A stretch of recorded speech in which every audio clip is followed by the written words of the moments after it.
Selama 30 tahun, saya menyetir bus antar kota. Setiap hari berangkat subuh, pulang malam. Tangan saya yang kasar ini sudah hafal setiap tikungan jalan Surabaya-Malang. Gaji saya pas-pasan, tapi cukup untuk mencicil rumah subsidi tipe 36 di perumahan Gria Asri, pinggiran kota Surabaya. Rumah sederhana dengan dinding cat putih yang mulai mengelupas, genteng yang bocor di musim hujan, dan halaman kecil tempat saya menanam bunga mawar kesukaan almarhum istri saya. Nama saya Ahmad Surya. Usia saya 62 tahun. Punggung saya bungkuk karena duduk di kursi sopir terlalu lama. Kulit saya gelap, terbakar matahari. Rambut saya sudah memutih hampir sepenuhnya, tetapi mata saya masih tajam, cukup untuk melihat jalan dan cukup untuk melihat perubahan pada anak saya. Sinta, anak perempuan saya satu-satunya. Umur 26 tahun. Cantik seperti ibunya. Pintar seperti ibunya. Dulu, istri saya, Aminah, meninggal 8 tahun lalu. Stroke mendadak. Pagi itu dia masih menyiapkan sarapan untuk Sinta yang mau berangkat kuliah. Siang hari, tetangga menelepon saya yang sedang di perjalanan Malang. Kata mereka, istri saya tergeletak di dapur. Saya langsung berhenti mengemudi, minta tolong rekan sesama sopir untuk menggantikan. Saya naik bus lain pulang ke Surabaya. Tapi terlambat. Ketika sampai rumah sakit, istri saya sudah meninggal. Wajahnya tenang, seperti tertidur. Sinta yang saat itu semester 4 kuliah di Universitas Airlangga, jurusan akuntansi, menangis terseduh-seduh di pelukan saya. Sejak itu, kami berdua saja, saya dan Sinta. Saya melanjutkan pekerjaan sebagai sopir bus. Sinta melanjutkan kuliahnya. Saya berangkat subuh sebelum Sinta bangun. Pulang malam ketika Sinta sudah tidur. Tapi saya selalu menyiapkan uang jajan untuk Sinta, taruh di meja makan. Saya selalu memastikan kulkas ada isinya. Saya selalu mencuci baju Sinta di akhir pekan. Sinta anak yang baik.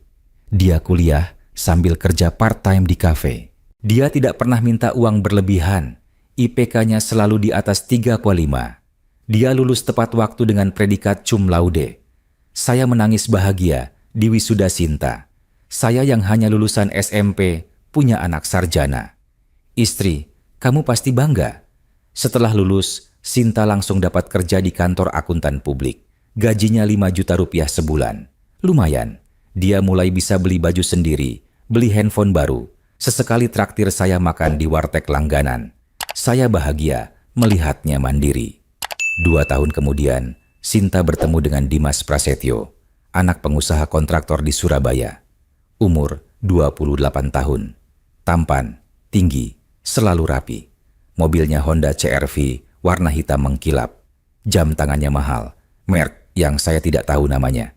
Rumah keluarganya di kawasan elit Citraland. Mereka bertemu di acara gathering kantor. Dimas adalah klien kantor tempat Sinta bekerja. Dimas langsung tertarik pada Sinta. Katanya dia suka dengan kesederhanaan Sinta. Tidak seperti perempuan lain yang sok glamor. Mereka mulai berpacaran. 6 bulan kemudian, Dimas melamar Sinta. Saya senang, anak saya dapat jodoh yang baik. Tidak perlu susah seperti saya.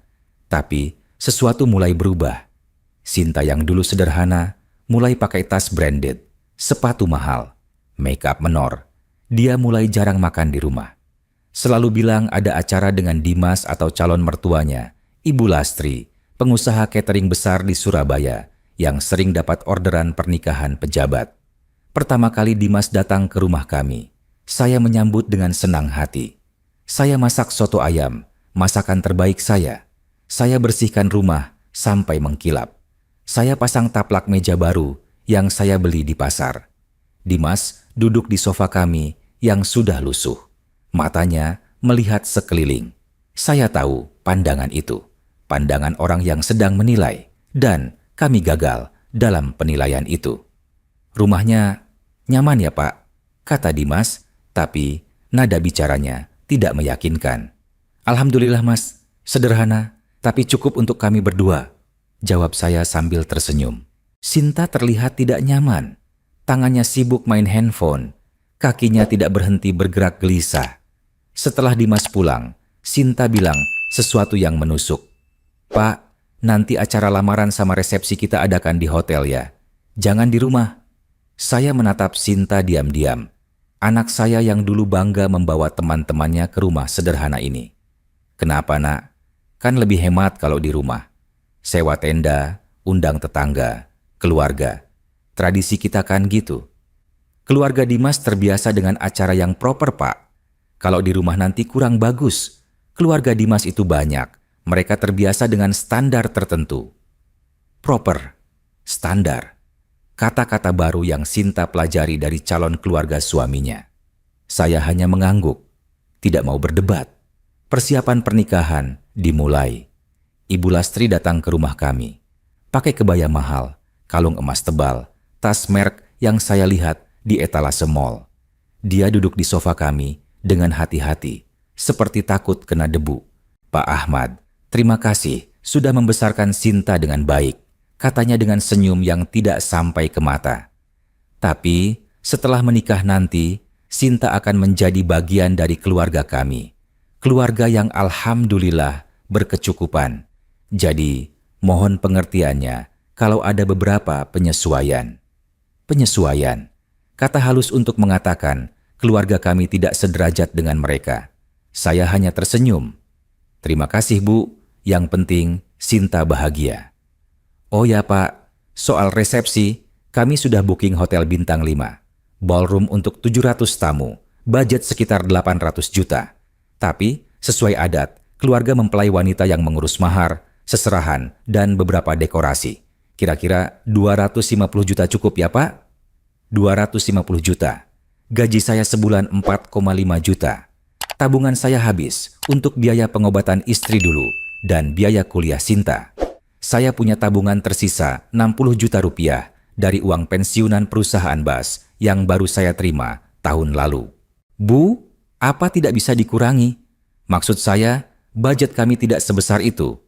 Ibu Lastri memotong dengan nada tetap sopan tapi tegas. "Pak Ahmad, ini menyangkut nama baik kedua keluarga. Kami tidak mau tamu-tamu bilang, keluarga Dimas nikahi anak orang yang tidak mampu kasih acara yang layak. Maaf ya Pak, bukan bermaksud menyinggung, tapi itu realitanya." Sinta yang duduk di samping saya tidak berkata apa-apa. Dia menunduk, sibuk dengan handphone-nya. Akhirnya, saya setuju. Saya pinjam uang 190 juta dari koperasi dengan bunga 2,5% per bulan.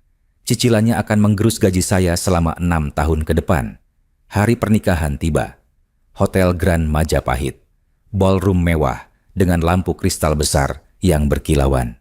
Tamu-tamu berdatangan pakai baju bagus. Mereka pengusaha, pejabat, artis yang saya lihat di Instagram Sinta. Saya pakai jas yang saya sewa. Jas yang gatal di punggung, tapi harus saya pakai karena ini acara penting. Akad nikah berjalan lancar. Dimas mengucap ijab kabul dengan sempurna. Maharnya seperangkat alat sholat dan uang 20 juta rupiah. Sinta menangis bahagia. Saya juga menangis, tapi bukan hanya karena bahagia. Ada rasa sesak di dada yang tidak bisa saya jelaskan. Resepsi berlangsung meriah. Penyanyi dangdut terkenal, foto booth mewah dengan properti lucu. Saya duduk di pelaminan sebentar, foto bersama keluarga besar. Tapi setelah itu saya merasa seperti tamu di acara pernikahan anak saya sendiri. Sendirian. Teman-teman keluarga Dimas menatap saya dengan pandangan kasihan atau meremehkan. Saya tidak tahu. Malam itu, setelah resepsi selesai, Sinta dan Dimas pulang ke rumah saya. Mereka berencana tinggal sementara di rumah kami, sambil menunggu rumah baru mereka selesai direnovasi. Saya sudah mempersiapkan kamar Sinta, membersihkan semua sudut, beli pewangi ruangan baru, membereskan kamar mandi sebaik mungkin agar mereka nyaman. Tapi, begitu Dimas masuk rumah, ekspresinya berubah. Dia melihat sekeliling dengan wajah tidak puas. Ruang tamu yang sempit, sofa yang kempis, TV 21 inci, berumur 15 tahun, kamar mandi dengan kloset jongkok, tidak ada AC, hanya kipas angin yang berisik. "Mas, ini agak sempit ya," bisik Dimas pada Sinta. Tapi saya dengar. Sinta kelihatan malu. "Iya mas, makanya aku bilang kan." Saya pura-pura tidak dengar. Masuk ke kamar saya, kamar yang dulu saya bagi dengan istri. Sekarang hanya ada kasur single, lemari tua, dan foto istri di dinding. Saya duduk di pinggir kasur, menatap foto istri. "Aminah, mereka bilang, rumah kita sempit, rumah yang kita cicil 25 tahun, rumah tempat kita besarkan Sinta, rumah tempat kamu meninggal, mereka bilang sempit." Air mata saya menetes, tapi saya cepat seka. Pagi berikutnya, saya bangun subuh seperti biasa. Salat subuh di mushola kecil kami. Bikin kopi untuk saya, teh manis untuk Sinta. Saya masak nasi goreng sederhana dengan telur ceplok dan kerupuk udang. Seperti biasa. Seperti yang selalu saya sajikan untuk Sinta. Ketika mereka bangun, Dimas duduk di meja makan dengan wajah aneh. Dia melihat nasi goreng di depannya. Lalu tersenyum paksa. "Pak, terima kasih. Tapi saya biasanya sarapan roti gandum dengan salad. Saya jarang makan yang berat-berat pagi-pagi." Sinta langsung menambahkan, "Iya pak, aku juga sekarang lagi diet. Nggak biasa sarapan pakai nasi." Saya hanya mengangguk. "Oh, maaf ya. Bapak nggak tahu, nanti bapak belikan roti." Tapi dalam hati saya ingat, Sinta paling suka nasi goreng bapak. Dia selalu bilang, nasi goreng bapak paling enak se-Indonesia. Sekarang dia bilang diet. Saya berangkat kerja dengan hati berat. Di bus, saya duduk di kursi sopir seperti biasa, mengendarai bus jurusan Surabaya-Malang. Pekerjaan monoton, tapi saya jalani sudah 30 tahun. Rekan-rekan sopir bertanya tentang pernikahan Sinta. "Gimana Pak Ahmad? Anaknya sudah nikah?" "Alhamdulillah mas, senang." Tapi hati saya tidak tenang. Ada perasaan buruk yang menghantui sejak pagi. Sore itu, saya pulang lebih cepat dari biasa. Begitu buka pintu, saya dengar suara Dimas dan Sinta berbicara di ruang tamu. Nada mereka serius. Saya berhenti sejenak di teras, tidak sengaja mendengar. "Mas, aku nggak nyaman tinggal di sini. Kamarnya panas, nggak ada AC. Kamar mandinya kloset jongkok, aku nggak biasa." "Iya mas, aku tahu. Tapi gimana? Ini kan rumah bapak." "Kamu ngomong sama bapak kamu aja. Minta dia cari tempat lain dulu. Kita juga butuh privasi. Kita baru nikah kan?" Saya terdiam. Minta saya cari tempat lain. Di rumah saya sendiri. Sinta diam sejenak. Lalu dengan suara pelan dia bilang, "Oke mas, nanti aku ngomong sama bapak." Saya masuk dengan langkah berat. Mereka langsung diam. Dimas memaksakan senyum. "Pak Ahmad, sudah pulang?" "Iya mas, capek hari ini." Saya duduk di sofa. Ada keheningan yang canggung. Lalu Dimas berdehem. "Pak, boleh saya bicara sebentar?" Saya mengangguk. "Gini pak, saya sama Sinta kan baru menikah. Kami butuh privasi, butuh waktu untuk menyesuaikan diri. Mungkin bapak bisa tinggal di tempat saudara dulu. Nanti, kalau rumah kami yang lagi direnovasi sudah selesai, kami pindah. Bapak bisa balik lagi ke sini." Saya menatap Dimas, lalu menatap Sinta. Anak saya hanya menunduk, tidak berani menatap mata saya. "Jadi kalian mau mengusir saya dari rumah saya sendiri?" Pertanyaan saya lambat. "Bukan mengusir pak, cuma sementara. Lagi pula rumah ini agak kecil untuk bertiga. Nanti kalau Sinta hamil, butuh ruang lebih. Lebih baik bapak tinggal dengan nyaman di rumah saudara dulu." Sinta akhirnya bicara. Suaranya bergetar. "Pak, ini demi kebaikan kita semua. Nanti, kalau situasinya sudah lebih baik, bapak bisa balik." Saya tidak menjawab. Saya bangkit dan masuk ke kamar, menutup pintu pelan, dan duduk di pinggir kasur. Menatap foto istri. "Aminah, kamu dengar? Mereka mengusir saya. Rumah yang kita bangun bersama. Rumah yang sudah saya cicil dengan susah payah selama 25 tahun. Ini menyakitkan. Di hari pertama mereka menikah, mereka mengusir saya. Air mata saya mengalir deras. Tanpa isa, hanya air mata yang turun diam-diam. Saya sholat maghrib di mushola kecil kami. Lalu sholat isya. Dalam sujud yang panjang saya berdoa, "Ya Allah, tunjukkan jalan untuk saya. Saya tidak mau jadi beban siapapun. Saya masih punya harga diri. Berikan saya jalan keluar." Malam itu, saya tidak bisa tidur. Saya ingat, sebulan lalu ada developer yang datang ke rumah, namanya Pak Hendra. Dia menawarkan 750 juta untuk rumah saya. Katanya, lokasi strategis dekat terminal, cocok untuk dibangun ruko. Waktu itu saya tolak. "Maaf Pak, rumah ini tidak dijual. Ini untuk anak saya nanti." Pak Hendra memberikan kartu namanya. "Kalau berubah pikiran, hubungi saya. Penawaran ini berlaku sampai akhir tahun."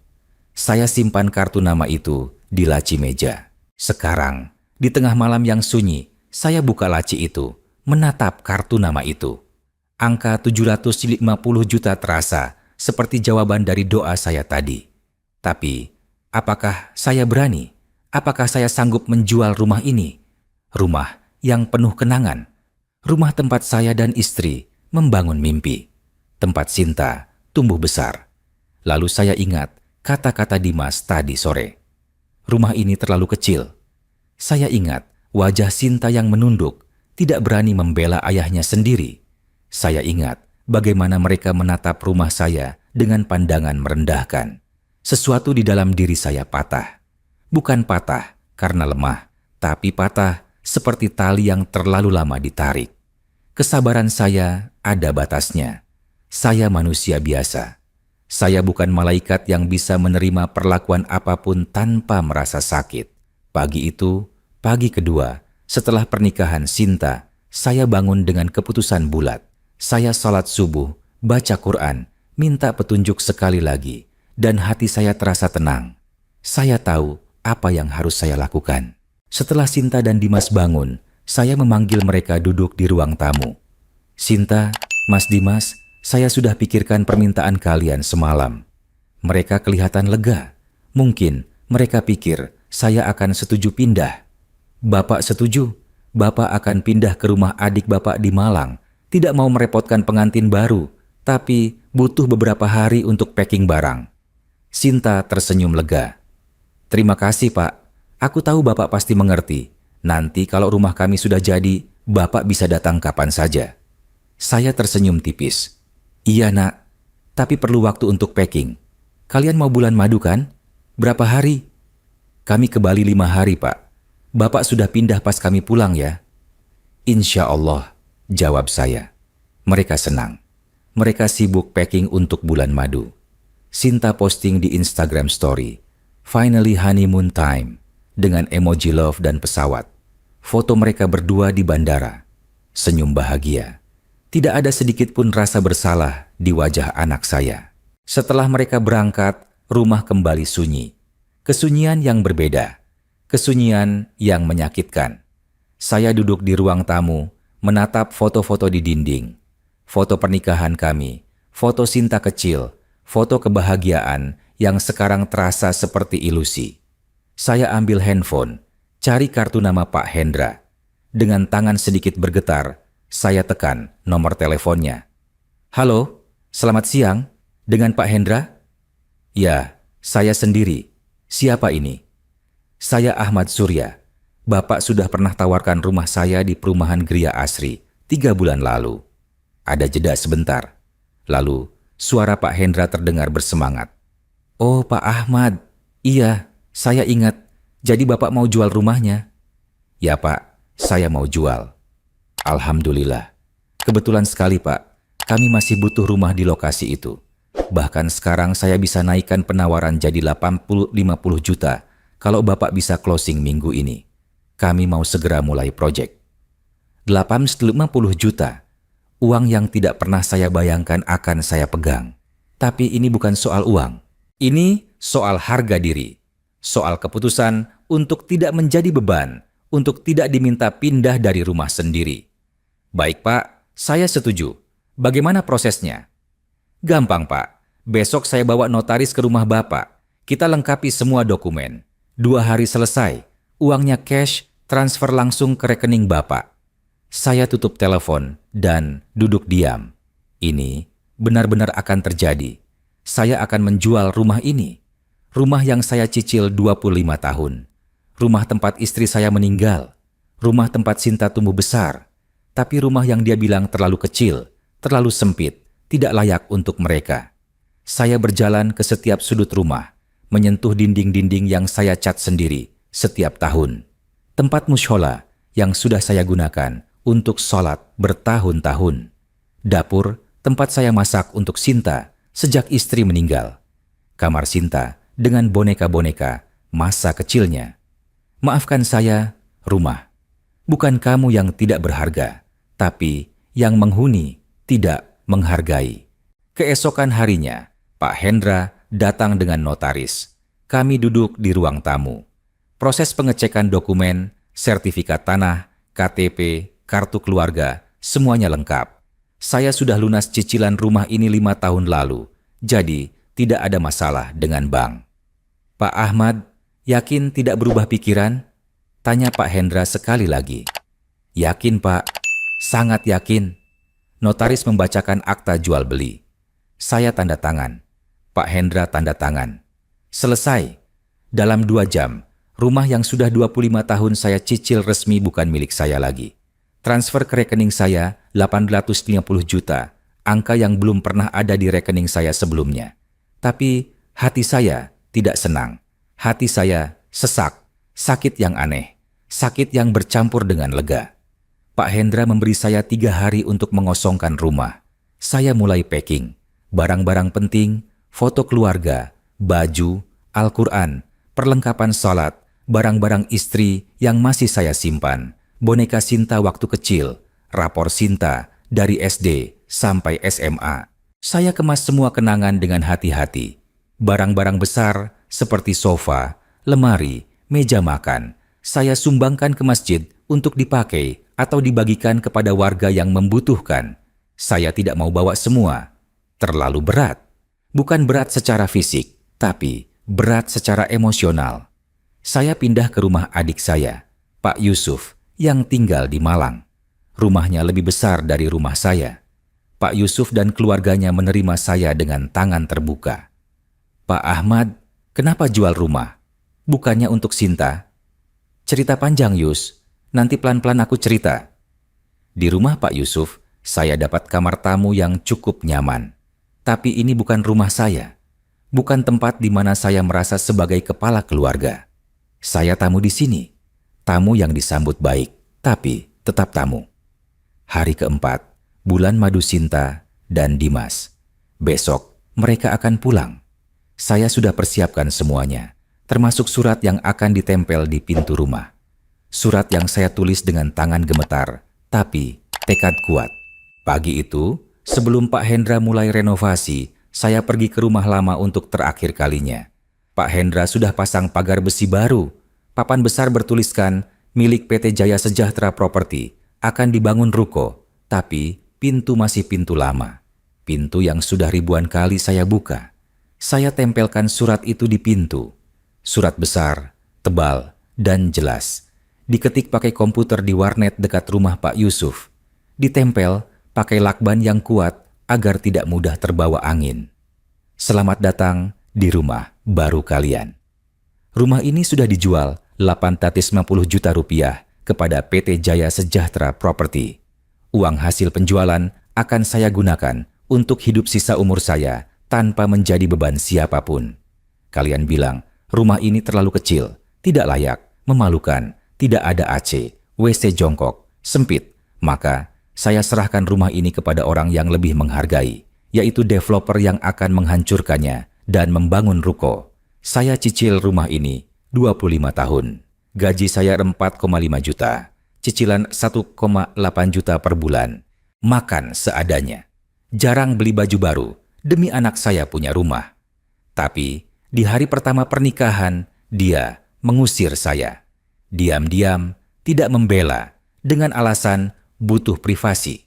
Kalau kalian butuh tempat tinggal, telepon ibu mertua yang kaya itu, atau cari sendiri dengan uang kalian. Jangan harap saya kasih uang hasil penjualan ini. Ini untuk biaya hidup saya sampai meninggal, agar saya tidak menjadi beban seperti yang kalian inginkan. Selamat menikmati bulan madu. Semoga bahagia, ayah yang tidak berguna, dan memalukan. Saya baca surat itu sekali lagi sebelum ditempel. Ada air mata yang jatuh di kertas, tapi saya cepat seka. Saya tempel surat itu dengan lakban kuat agar tidak mudah lepas. Mundur beberapa langkah dan menatap rumah itu untuk terakhir kalinya. Maafkan saya, rumah. Maafkan saya, Aminah. Tapi ini keputusan yang harus saya ambil. Saya tidak bisa terus menjadi orang yang diinjak-injak. Saya masih punya harga diri. Saya naik angkot kembali ke Malang. Perjalanan yang panjang. Handphone saya berdering. Nomor tidak dikenal. Saya angkat. Halo Pak Ahmad, ini Pak RT. Kenapa rumah Bapak sudah dijual? Kemarin developer datang dan bilang mau mulai pembongkaran minggu depan. Saya tarik napas panjang. Iya Pak RT, saya sudah jual. Bukannya buat Mbak Sinta? Sinta sudah menikah Pak. Dia tidak butuh rumah ini lagi. Pak RT diam sejenak. Tapi Pak, tetangga-tetangga kok pada ngomong. Katanya ada surat aneh di pintu rumah Bapak. Isinya agak keras Pak. Biarkan saja Pak RT. Itu urusan keluarga saya. Saya tutup telepon. Saya tahu berita ini akan cepat menyebar. Tetangga-tetangga pasti sudah baca surat itu. Mereka pasti sudah mulai bergosip. Tapi saya tidak peduli. Biarlah mereka bicara. Biarlah mereka menilai. Saya sudah terlalu lelah untuk menjadi orang yang selalu mengalah. Sore itu saya sholat asyar di masjid dekat rumah Pak Yusuf. Dalam sujud, saya berdoa panjang. Ya Allah, kalau keputusan ini salah, ampuni saya. Tapi kalau keputusan ini benar, kuatkan hati saya untuk menghadapi apa yang akan terjadi. Saya hanya manusia biasa yang lelah, disakiti oleh orang yang paling saya sayangi. Setelah sholat, Pak Yusuf menghampiri saya. Mas, sebenarnya ada apa? Kenapa tiba-tiba jual rumah? Saya ceritakan semuanya. Dari awal perubahan Sinta setelah bertemu Dimas. Dari resepsi yang menguras tabungan bahkan sampai berutang. Dari hari pertama pengusiran setelah menikah. Dari keputusan saya menjual rumah saat bulan madu. Pak Yusuf mendengarkan dengan serius. Wajahnya murung. Sinta keterlaluan. Dia anak durhaka. Jangan bilang begitu Yus. Dia masih anak saya. Dia cuma salah. Dia buta dengan kemewahan. Tapi Mas, jual rumah juga tindakan ekstrem. Sinta pasti syok nanti. Harusnya dia syok. Harusnya dia tahu rasanya kehilangan rumah.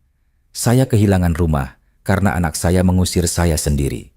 Biarkan dia merasakan kehilangan rumah karena ulahnya sendiri. Pak Yusuf mengangguk pelan. Tapi bersiaplah Mas. Besok pasti ribut. Saya siap Yus, sangat siap. Malam itu saya tidak bisa tidur lagi. Besok Sinta dan Dimas akan pulang. Besok mereka akan tahu. Besok hidup kami akan berubah total. Saya duduk di pinggir kasur, menatap langit-langit kamar, bertanya pada diri sendiri. Apakah keputusan saya ini benar?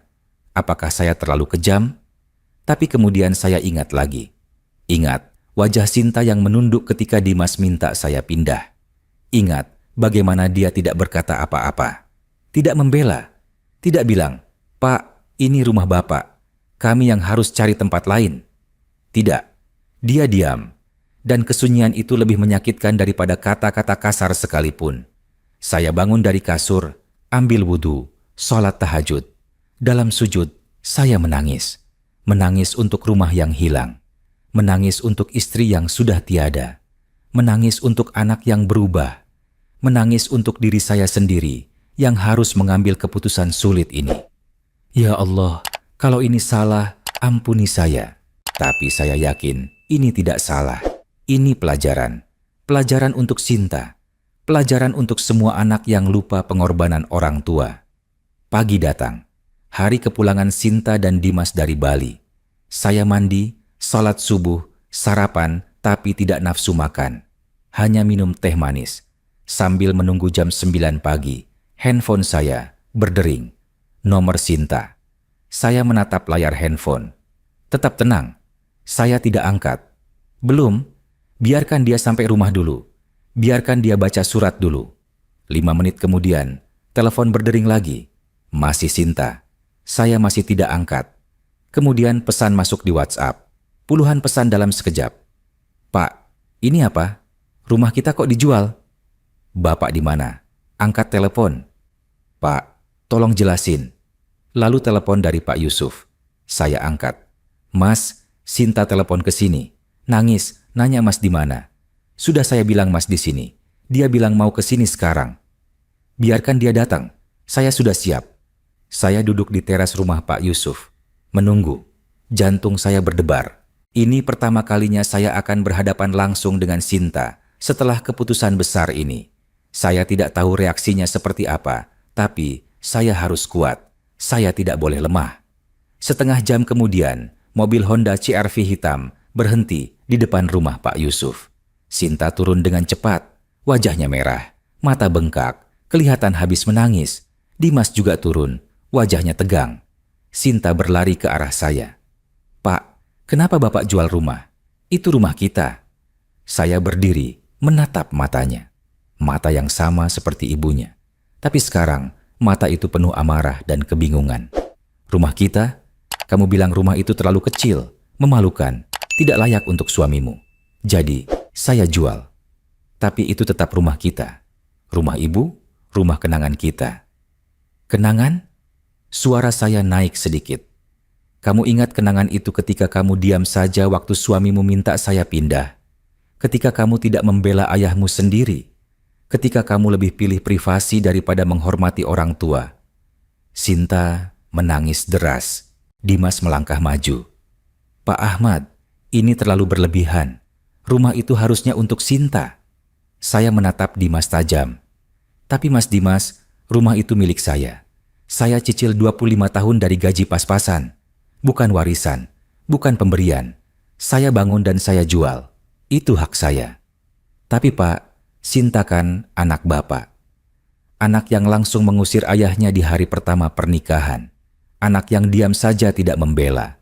Anak yang lebih malu dengan rumah ayahnya daripada bangga dengan pengorbanan ayahnya."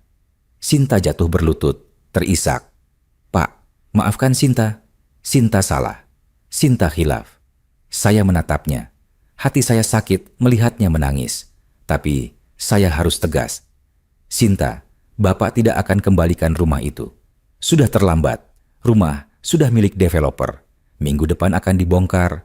Uang hasil jual sudah Bapak terima. Bapak pakai 350 juta untuk beli rumah kecil untuk Bapak di Malang. Sisanya untuk biaya hidup Bapak sampai meninggal agar tidak jadi beban siapapun seperti yang kalian mau.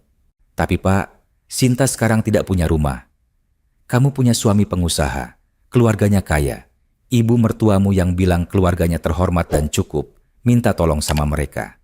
Atau sewa apartemen pakai uang kalian sendiri. Saya yakin Mas Dimas mampu." Wajah Dimas merah. "Pak, ibu saya tidak akan mau bantu. Dia sudah bilang kami harus mandiri setelah nikah." "Nah, sekarang rasakan bagaimana tidak mudahnya mandiri. Kamu pikir mengusir orang dari rumahnya sendiri itu mudah? Sekarang rasakan tidak punya rumah." Sinta masih memeluk kaki saya. "Pak, tolong. Sinta salah. Sinta berjanji akan berubah. Jangan begini." Hati saya hancur melihat ini. Ini anak saya. Anak yang saya lahirkan dari rahim istri yang saya cintai. Anak yang saya besarkan dengan susah payah. Tapi saya harus tegas. Kalau saya lemah sekarang, dia tidak akan belajar.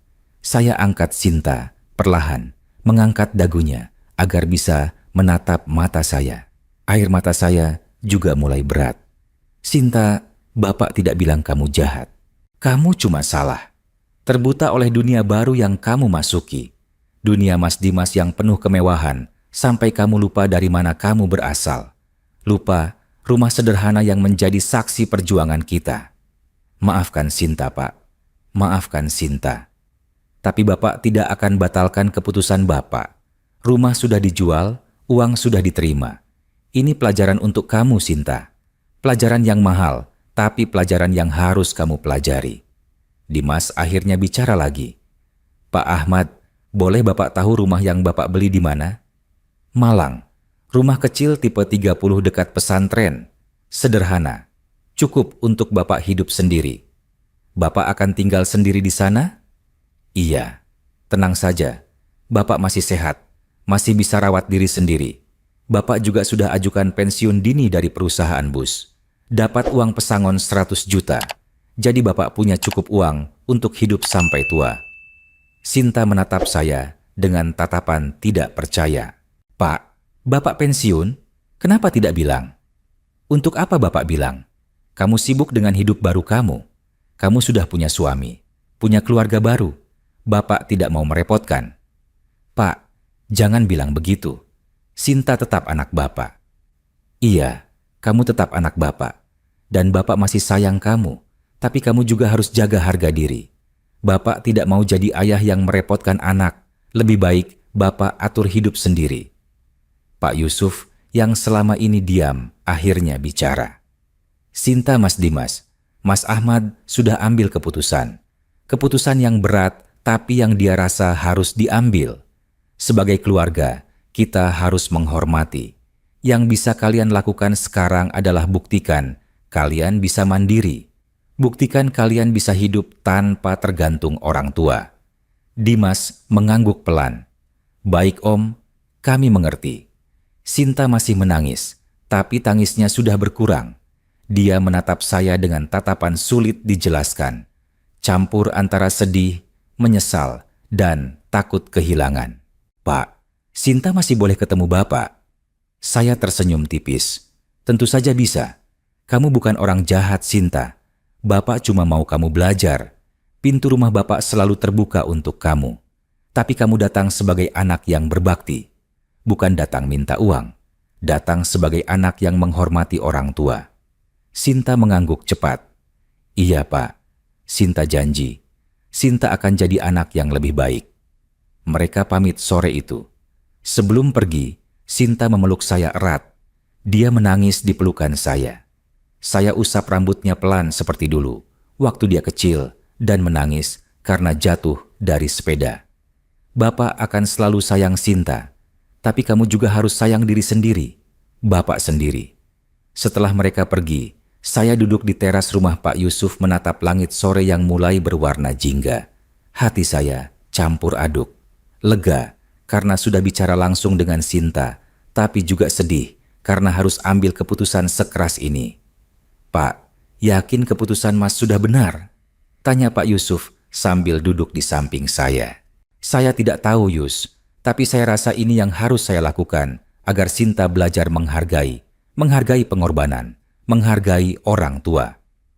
Beberapa hari kemudian, berita yang saya lakukan menyebar ke seluruh keluarga besar. Grup WhatsApp keluarga ribut. Ada yang mendukung, ada yang menentang dan menyalahkan. Kakak saya, Bu Siti, menelepon. Ahmad, kamu keterlaluan. Sinta itu anakmu. Masa kamu jual rumah yang harusnya jadi warisannya?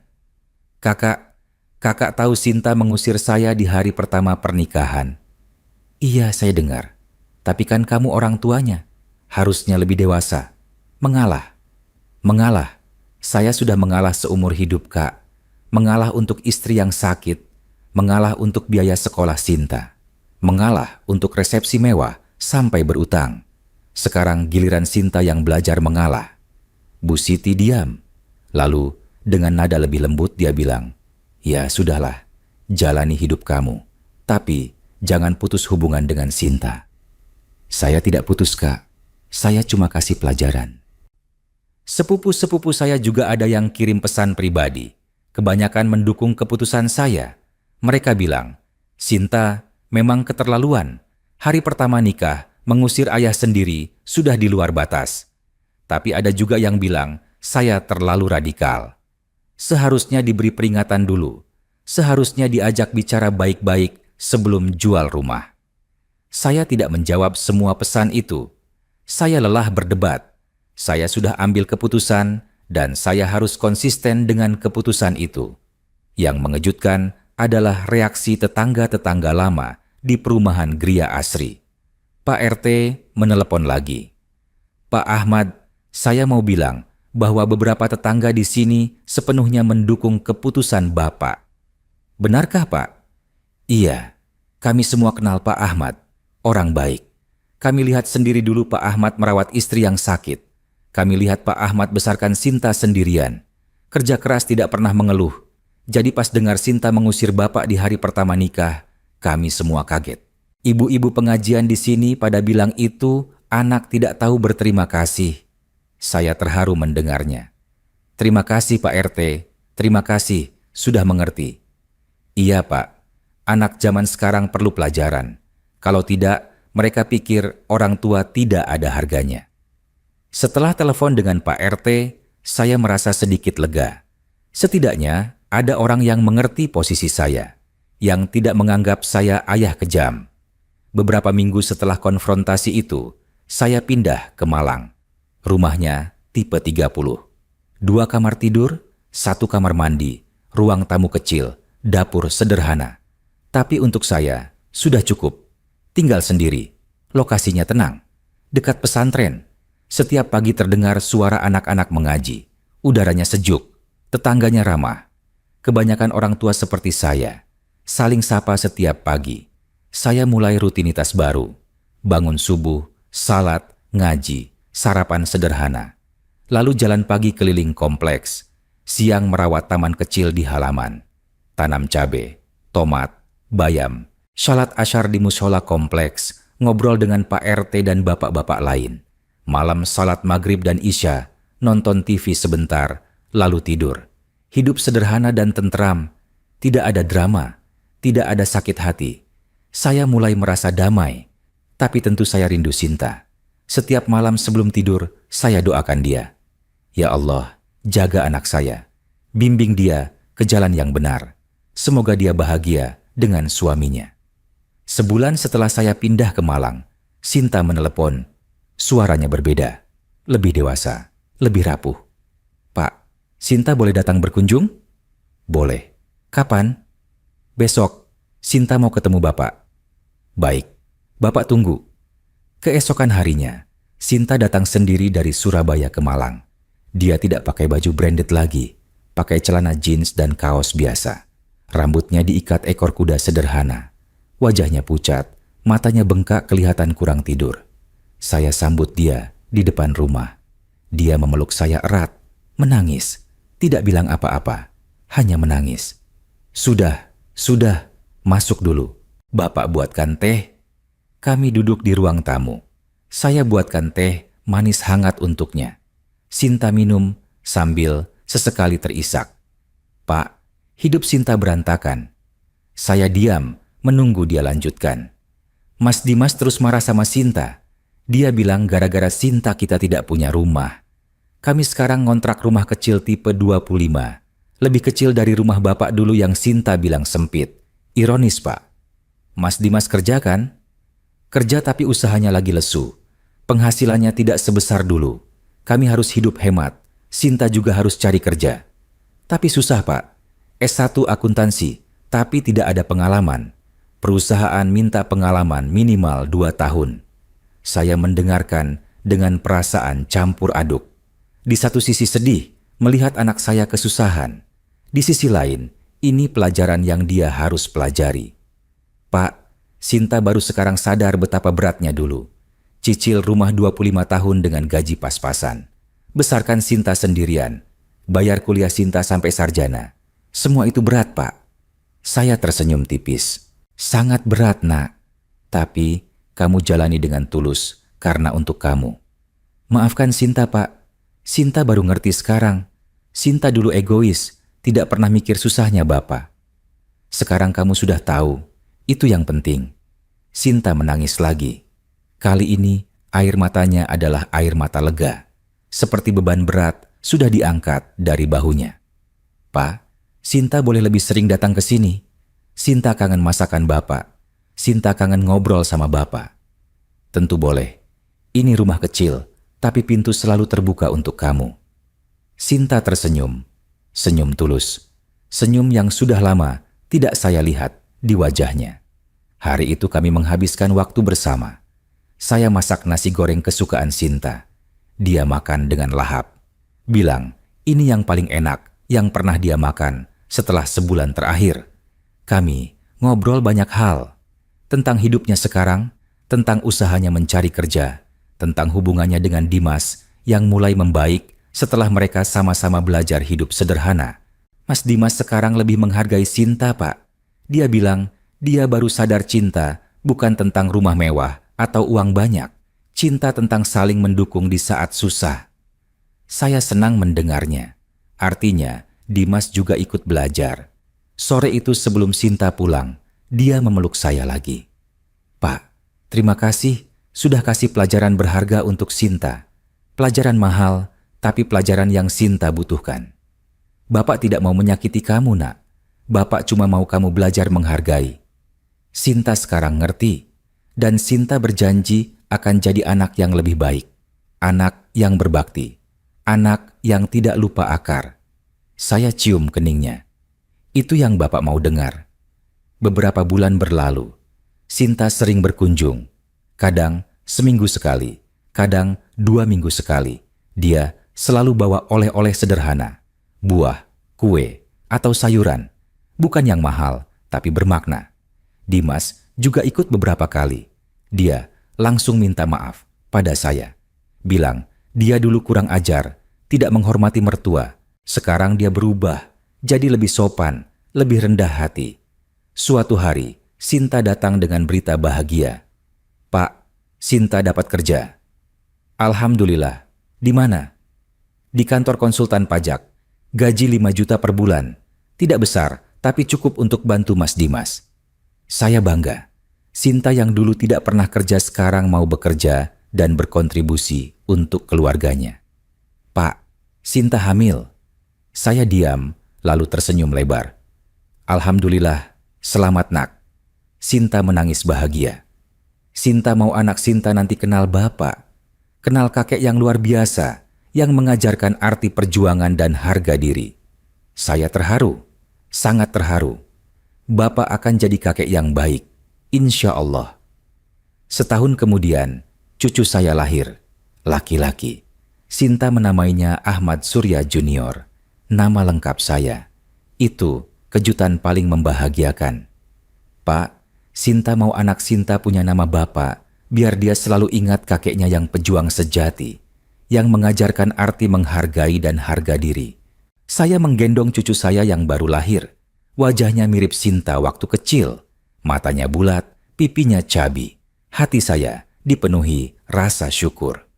Ya Allah, terima kasih sudah beri saya umur cukup panjang untuk menggendong cucu. Jaga keluarga Sinta, jaga Dimas dan Ahmad Junior. Amin. Sinta dan Dimas sekarang hidup sederhana tapi bahagia. Mereka masih ngontrak, tapi mulai menabung untuk DP rumah. Mereka bilang, mau cicil rumah sendiri, tidak mau minta bantuan orang tua. Mau rasakan sendiri, susahnya yang dulu saya alami. Saya bangga dengan perubahan mereka. Bangga Sinta belajar dari kesalahannya. Bangga dia sekarang jadi ibu yang mandiri dan bertanggung jawab. Setiap lebaran, Sinta, Dimas, dan Ahmad Junior datang ke Malang. Kami sholat Id bersama di masjid dekat rumah saya, lalu makan bersama dengan menu opor ayam, ketupat, sambal goreng kentang, masakan sederhana tapi dibuat dengan cinta. Di malam takbiran, kami duduk di teras sambil mendengarkan takbir dari masjid. Sinta bercerita tentang hidupnya sekarang. Bagaimana dia belajar menghargai uang, bagaimana dia belajar hidup hemat, bagaimana dia belajar bersyukur dengan apa yang ada. Pak, terima kasih sudah jual rumah. Kalau Bapak tidak jual, mungkin Sinta juga tidak akan pernah belajar. Sinta akan tetap jadi anak manja yang tidak tahu susahnya. Saya usap kepalanya. Kamu tahu itu berat, tapi Bapak yakin itu yang terbaik untuk kamu. Dan Bapak benar. Sinta sekarang lebih menghargai segalanya. Rumah kontrakan kecil itu pun Sinta syukuri. Gaji 5 juta yang tidak seberapa pun Sinta hargai. Karena Sinta tahu itu hasil kerja keras Sinta sendiri. Dimas menambahkan, Pak, saya juga belajar banyak. Dulu, saya pikir cinta harus dengan kemewahan. Tapi sekarang, saya tahu cinta itu tentang berjuang bersama. Saya dan Sinta sekarang lebih kuat karena kami hadapi kesulitan bersama. Saya tersenyum, hati saya puas. Keputusan saya dulu yang terlihat kejam ternyata membuahkan hasil manis. Sinta dan Dimas belajar. Mereka tumbuh, mereka dewasa. Beberapa tahun kemudian, Sinta dan Dimas akhirnya berhasil DP rumah tipe 45. Sama, seperti rumah lama saya. Tapi, rumah ini hasil keringat mereka sendiri. Yang cicil mereka, yang bangun mereka. Di hari pertama mereka pindah ke rumah baru, mereka mengundang saya. Saya lihat rumah itu dengan hati penuh haru. Sederhana, persis seperti rumah lama, tapi penuh dengan cinta dan perjuangan. Pak, rumahnya kecil, tapi ini rumah kami. Hasil kerja keras kami, kata Sinta sambil memeluk lengan saya. Bapak bangga sama kalian, sangat bangga. Di ruang tamu rumah baru mereka, saya lihat sesuatu yang membuat saya menangis. Sebuah bingkai foto besar. Foto rumah lama kami di perumahan Gria Asri. Di bawahnya ada tulisan, rumah pertama kami. Rumah yang mengajarkan arti perjuangan, pengorbanan, dan harga diri. Terima kasih, Pak, Mas Dimas, dan Ahmad Junior. Saya tidak bisa menahan air mata. Sinta memeluk saya erat. Pak, Sinta tidak akan pernah lupa rumah itu. Tidak akan pernah lupa pelajaran yang Bapak kasih. Rumah itu mungkin sudah jadi ruko sekarang, tapi kenangan rumah itu akan selalu hidup di hati Sinta. Malam itu, kami makan bersama. Sinta masak nasi goreng. Dia bilang, ini resep Bapak. Sinta belajar dari Bapak, biar nanti Ahmad Junior juga suka nasi goreng seperti Sinta dulu. Kami tertawa, makan bersama dengan bahagia. Setelah makan, Sinta keluarkan sesuatu dari dalam tas. Amplop coklat tebal. Pak, ini untuk Bapak. Apa ini? Buka saja, Pak. Saya buka amplop itu. Di dalamnya ada uang. Banyak. Saya hitung. 50 juta rupiah. Sinta, ini apa? Itu tabungan Sinta dan Mas Dimas selama 3 tahun. Kami nabung sedikit-sedikit. Kami mau kembalikan ke Bapak. Bukan untuk ganti rumah yang Bapak jual. Itu tidak akan cukup. Tapi ini tanda terima kasih, Sinta. Terima kasih sudah besarkan Sinta. Terima kasih sudah kasih pelajaran berharga. Saya dorong amplop itu kembali. Tidak usah, Nak. Tabung untuk kalian. Untuk Ahmad Junior. Pak, tolong terima. Ini penting untuk Sinta. Ini cara Sinta berbakti ke Bapak. Sinta tidak mau jadi anak yang hanya terima tanpa pernah memberi. Saya menatap matanya. Mata yang dulu penuh ego kini penuh dengan ketulusan dan keinginan berbakti. Baik, Bapak terima. Terima kasih, Nak. Terima kasih sudah jadi anak yang baik. Sinta memeluk saya sambil menangis. Terima kasih, Pak, sudah tidak menyerah dengan Sinta. Terima kasih sudah kasih pelajaran yang berat, tapi penuh cinta. Malam itu sebelum saya pulang ke Malang, Ahmad Junior yang sudah 3 tahun berlari ke arah saya. Kakek jangan pulang, main sama Ahmad. Saya gendong dia, cium pipinya yang cabi. Kakek harus pulang sayang, tapi nanti Ahmad main ke rumah kakek ya. Iya, Ahmad mau ke rumah kakek. Kakek ajarin Ahmad nanam cabe ya. Sinta tersenyum melihat kami. Pak, terima kasih. Jadi kakek yang baik untuk Ahmad. Dia sayang banget sama kakek. Kakek juga sayang Ahmad. Kakek pastikan Ahmad tumbuh jadi anak yang menghargai orang tua. Bukan seperti ibunya dulu. Saya goda sambil tersenyum. Sinta tertawa sambil memeluk lengan saya. Iya Pak, Sinta memang dulu jahat. Tapi sekarang sudah tobat. Di perjalanan pulang ke Malang, saya merenung tentang perjalanan hidup saya. Dari sopir bus yang susah cicil rumah 25 tahun, merawat istri yang sakit kanker, besarkan Sinta sendirian, diusir dari rumah sendiri oleh anak yang baru menikah, menjual rumah sebagai pelajaran, sampai akhirnya melihat Sinta jadi anak yang berbakti. Perjalanan yang panjang, perjalanan penuh air mata, tapi perjalanan yang membuahkan hasil manis. Saya ingat kata-kata istri saya sebelum dia meninggal. Pak, jaga Sinta baik-baik. Dia anak satu-satunya kita. Didik dia jadi anak yang baik, anak yang tahu berterima kasih, anak yang menghargai pengorbanan orang tua. Aminah, Bapak sudah jaga Sinta. Dengan cara yang berat, tapi dengan cara yang penuh cinta. Dan alhamdulillah, Sinta sekarang jadi anak yang kamu inginkan. Sampai di rumah di Malang, saya sholat Isya. Dalam sujud yang panjang, saya bersyukur. Ya Allah, terima kasih sudah beri saya kekuatan untuk ambil keputusan yang berat itu. Terima kasih sudah ubah hati Sinta. Terima kasih sudah beri saya harapan untuk melihat perubahan Sinta. Terima kasih sudah beri saya cucu yang lucu dan sehat. Ya Allah, jaga keluarga kami.